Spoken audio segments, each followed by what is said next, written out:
Hello everybody and welcome back to Command Point. In today's video we're going to be taking a look at the rules for the new upcoming Angels of Death kill team. Guys, this is a kill team that I bet a lot of people are very excited about. I'm very excited about it. I've been playing Space Marine 2, so I cannot wait to take a look at these rules for the new Loyalist Space Marine kill team, guys. I do have to give a big thank you to Games Workshop for sending us a preview copy of these rules to share with you. Now, let's get into the Angels of Death kill team.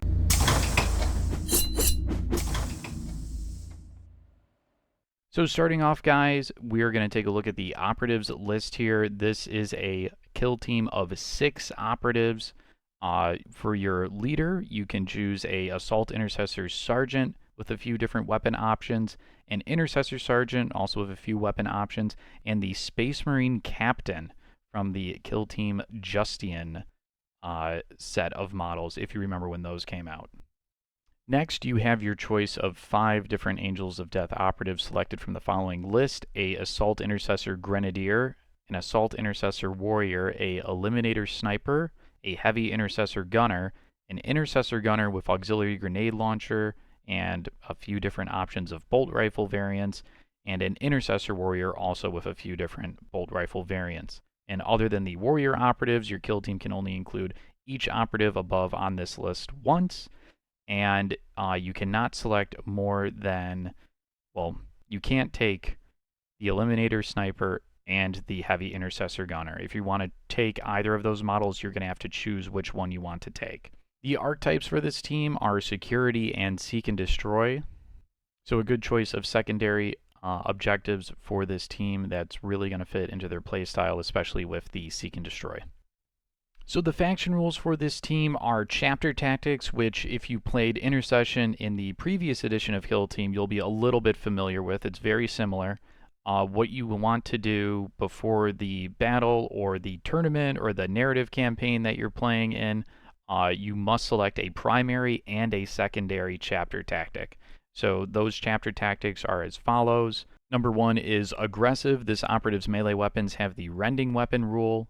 Dueler for number 2. Once per sequence, whenever this operative is fighting or retaliating, one of your normal successes can block one unresolved critical success, unless the enemy operative's weapon has the Brutal Weapon rule. One of your critical successes can block 2 unresolved normal successes instead of 1 critical success. Number 3 is Resolute. You can ignore any changes to this operative's APL stat. Number 4, we have Stealthy. Whenever an operative is shooting this operative, if you can retain any cover saves, you can retain 1 additional cover save, or you can retain 1 cover save as a critical success instead. This isn't cumulative with improved cover saves from Vantage terrain. Number 5, we have Mobile. This operative can perform the fallback action for 1 less AP. This operative can perform the charge action while within control range of an enemy operative and can leave that operative's control range to do so, but then the normal requirements for that move apply. Number 6, we have Hardy. Whenever an operative is shooting this operative, defense dice results of 5 up are critical successes. Number 7, we have Sharpshooter. Whenever this operative is shooting during an activation in which it hasn't performed the charge, fallback, or reposition action, its bolt weapons have the Severe Weapon rule. And lastly, we have Siege Specialist. The operative's ranged weapons have the Saturate Weapon rule. So, like I said, you need to choose one of these to be your primary and one to be your secondary. And the reason why there's a differentiation between the two is because of a strategic ploy that we'll get to later on in this video. But before we touch on that, they also have the Astartes faction rule. So during each friendly Angel of Death operative's activation, it can perform either 2 shoot actions or 2 fight actions. If it's 2 shoot actions, a bolt weapon must be selected for at least one of them, and if it's a bolt sniper rifle or heavy bolter, 1 additional AP must be spent for the second action if both actions are using that weapon. Each friendly Angel of Death operative can counteract regardless of its order. Moving on now to the strategy ploys, we have Combat Doctrine. Select 1 Combat Doctrine from those presented below. Whenever a friendly operative is X, its weapons have the Balanced Weapon rule, where X is the Combat Doctrine you've selected. So there's Devastator Doctrine, shooting an operative more than 6 inches from it. Tactical Doctrine, shooting an operative within 6 inches of it. And Assault Doctrine, fighting or retaliating. So very similar to a ploy that Intercession had in the last edition, still a pretty good ploy. And they shall know no fear. You can ignore any changes to the stats of friendly Angel of Death operatives from being injured, including their weapon stats. We have Adaptive Tactics. Change your secondary chapter tactic. Note this ploy only lasts until the end of the turning point, at which point your original secondary chapter tactic returns. Not sure really how often you'll be using this. The jury is still out on what two chapter tactics are the best for this edition. Personally, I don't have any games played with this team yet, but I'm not sure how often that tactic would be used. Seems very situational to me. Indomitus, whenever an operative is shooting a friendly Angel of Death operative, if you roll 2 or more fails, you can discard one of them to retain another as a normal success instead. In the Firefight ploys, we have Adjust Doctrine, so use this Firefight ploy during a friendly Angel of Death operative's activation before or after it performs an action. If you've used the Combat Doctrine strategy ploy during this turning point, change the Combat Doctrine you selected. Transhuman Physiology, use this Firefight ploy when an operative is shooting a friendly Angel of Death operative. In the Roll Defense dice step, you can retain one of your normal successes as a critical success instead. Next, we have Shock Assault. Use this Firefight ploy when a friendly Angel of Death operative is performing the fight action during an activation which it performed the charge action. At the start of the Resolve attack dice step until the end of that action, its melee weapon has the Shock Weapon rule. The first time you strike during that sequence, inflict 1 additional damage to a maximum of 7. Wrath of Vengeance. Use this Firefight ploy when a friendly Angel of Death operative is counteracting. It can perform an additional 1 AP action for free during that counteraction, but both actions must be different. But yeah, let's move on here now to the models, starting of course with the Space Marine Captain, as is his right. 3 APL, 6-inch move, and a 3-up save with 15 wounds. He has got a plasma pistol. It's the same as most of the other plasma pistols that you've probably seen so far, so I'm not really going to go into that. He has 2 abilities. Heroic Leader. Once per turning point, you can use a Firefight ploy for 0 CP if this is the specified Angel of Death operative, excluding command reroll. Or the Adjust Doctrine Firefight ploy for 0 CP if this operative is in the kill zone and not within control range of enemy operatives. He also has Iron Halo. Once per battle, when an attack dice inflicts normal damage on this operative, you can ignore that inflicted damage.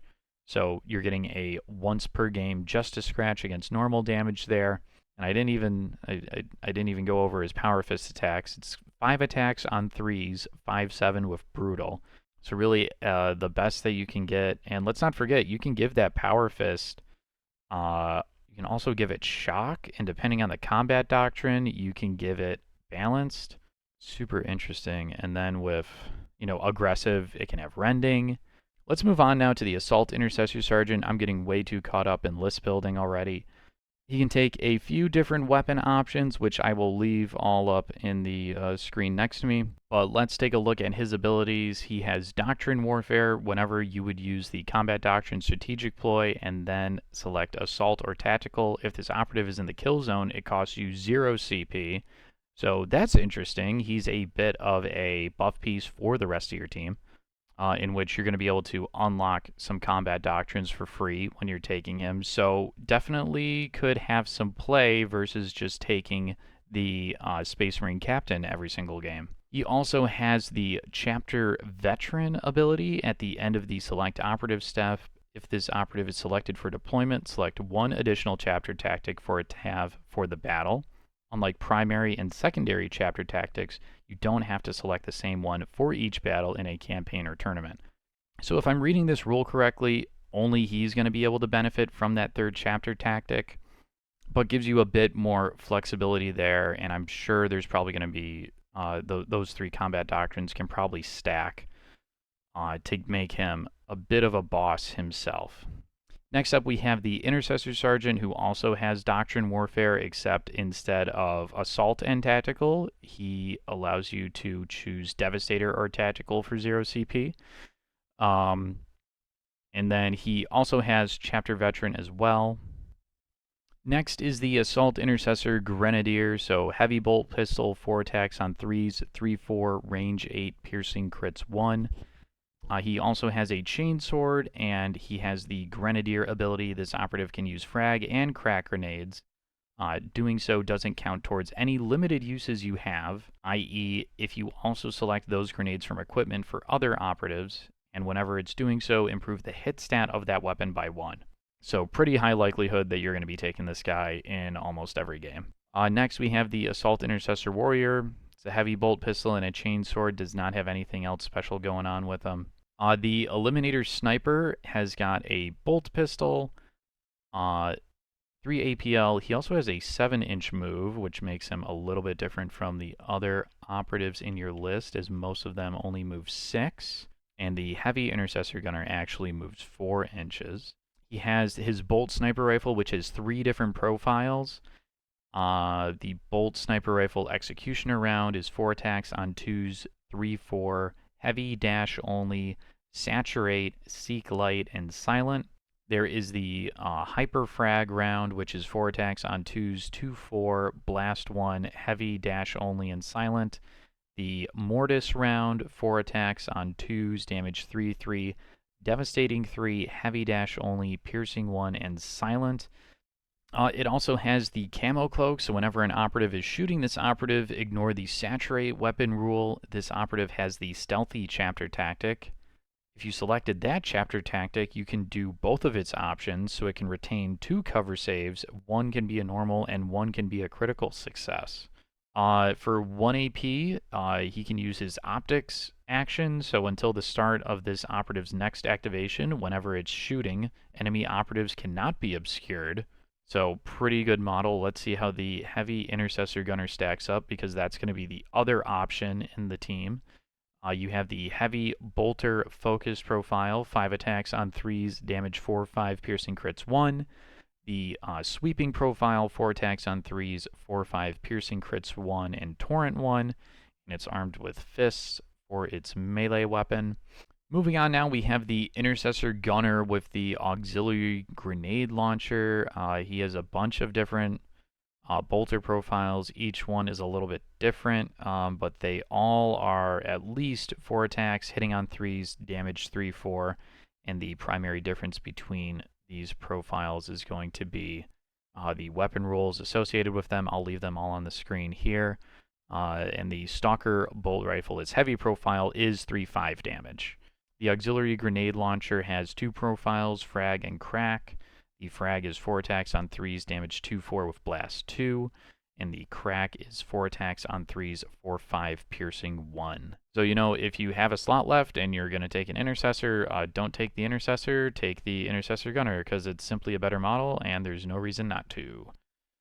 Speaking of which, the Intercessor Warrior is the exact same as the Intercessor Warrior Gunner, or the Intercessor Gunner with Auxiliary Grenade Launcher. So that brings us to the end of the operatives. Let's get into their faction equipment now, starting off with Purity Seals.